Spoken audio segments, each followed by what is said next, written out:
Mən yer üzündə müəllimdən yüksək ad tanımıram. Müəllim olmaq sadəcə dərs demək deyil, bir ürəyə işıq olmaqdır. Bir ruhu böyütməkdir. Balaca əlləri tutub böyük dünyaya yol göstərən qəhrəmanlardır müəllimlər. Hər gün bir ürəyə toxunur, o balaca ürəklərdə sevgi, dostluq toxumları əkirsiniz.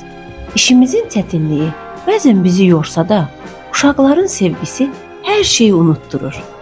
Günümüzün necə bitməsindən asılı olmayaraq, hər səhərimizi sevgi və təbəssümlə açırıq. Müəllim olmaq dünyanı dəyişdirməkdir. Yavaş-yavaş, amma qətiyyətlə.